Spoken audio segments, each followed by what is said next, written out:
We're here with Stephen Shankman, UNESCO Chair in Transcultural Studies, Interreligious Dialogue, and Peace.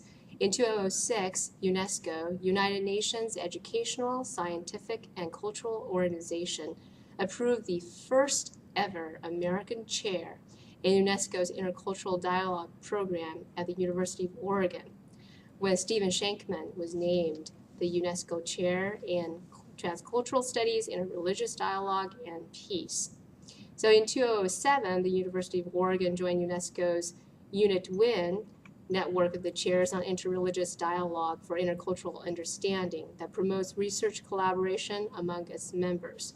The Center for Intercultural Dialogue coordinates scholarly programs and outreach activities that advances its mission. So there are current programming events that you can find at unesco.uoregon.edu. After the Soviet Union collapsed, the people in Russia and in the other former Soviet republics were really searching for meaning in life. Here you had a whole system that collapsed. And so during this time, and I can't remember, oh yes, I met a woman named Lubava Moreva, who's about 14 years. I directed an interdisciplinary humanities center at the University of Oregon. So I had some idea of how you run centers and what centers do. And what centers do is, one of the things they do is, the modern university is a kind of a descendant of 19th century German universities. So the way things are studied is kind of modeled on the sciences, where people have a certain specialty and so on. And what centers do is they cross boundaries, disciplinary boundaries.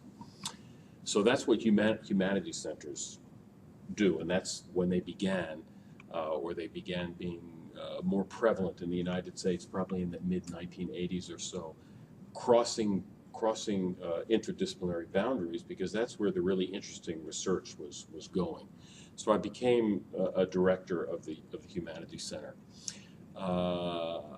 and I thought crossing these kind of boundaries is great, and so on. But there was also a certain spiritual flatness, if you will, and I don't mean to be critical of anyone when I say this, in this crossing of boundaries, that the crossing was done on a horizontal dimension, but there wasn't a lot of vertical dimension to it.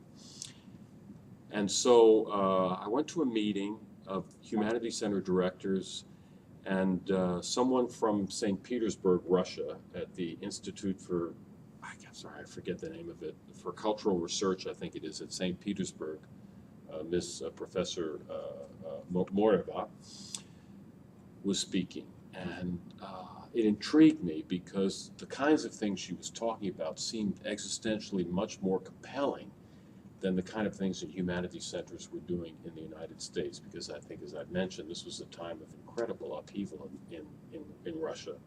One system was collapsing, and people were really searching for meaning. So I started to go over there for these conferences that Lubava would organize, that had very arcane subjects, but that somehow managed to speak to what I was wrestling with existentially at the moment.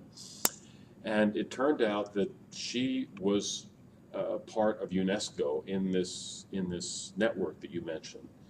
And I saw that there were these connections that she was making with other chairs around the world. And then I realized, lo and behold, the United States was not even a member of UNESCO at that time, that the United States withdrew from UNESCO under the Reagan administration. So I was thinking, hey, it would really be neat for the United States to join UNESCO and for us to have a chair in this intercultural dialogue program and in this network for interreligious dialogue for intercultural understanding. Given what was going on in the United States at the time with the rise of fundamentalisms, both here and then, of course, the rise of fundamentalisms, of Islamic fundamentalism around the world, I thought this is a discussion we really need to have. And the way I've said it in the past is that it seems as though religion was like sex used to be, that there was something people found you just don't talk about it. You don't talk about it in a public forum. These are very private matters and so on. And I thought this, since it's become so explosive, this is something we really need to talk about. So that's how it began. And then we couldn't become a chair until the United States joined UNESCO. And rather remarkably, given the Bush administration's record in so many other things, Laura Bush pushed this movement to get the United States back into UNESCO. And so once with her initiative, the U.S. rejoined UNESCO, we applied to become part of UNESCO, a part of this chair program in intercultural dialogue. And we actually failed the first time, and then we learned something from that experience, and Failed. Our proposal was not accepted because it's a long process. You have to go through the United States National Commission, and you have to be able to present a coherent and program and show that it's supported, show the reason for why it should happen, and then it goes to Paris at that level. So we were disappointed, and we regrouped, and we reapplied, and our chair was accepted, and so then we began this process of. So the chair began when I was directing the Humanities Center, and the idea was that it would move to it having its own center around it, so that we would make sure that it got the kind of attention, exclusive attention that it deserved. So the actual center began, I guess it was last year, and so this is only the second year that we've had the center. So we're moving forward with this.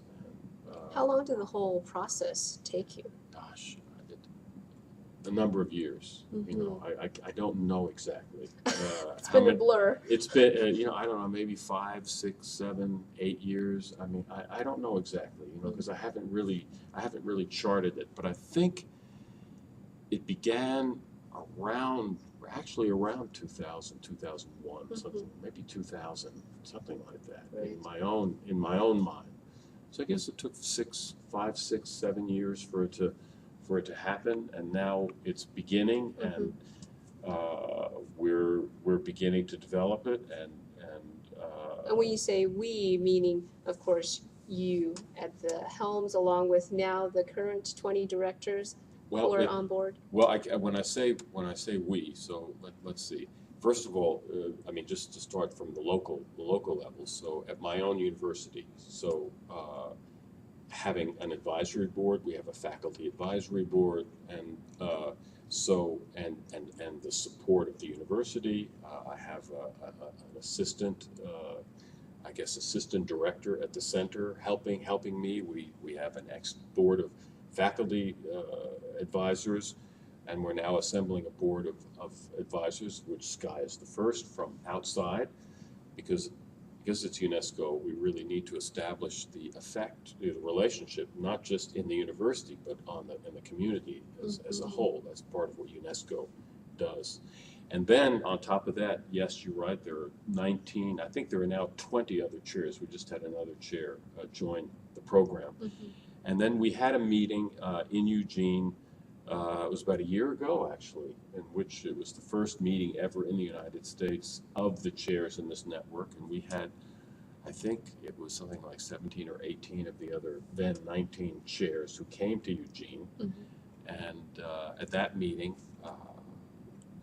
we sort of regrouped, and they insisted that the University of Oregon be the new coordinator of the chairs. So we are now the coordinator of the network around the world. Sure. So that's what that's the rather heavy responsibility we have at the moment, which I think is very good for the United States, because we went from a situation in which the United States wasn't even part of this world community to now being a leader in that community. And that's one of the reasons why I thought it was important to accept that responsibility now, to shift the energies that for so many years had been going in the other direction.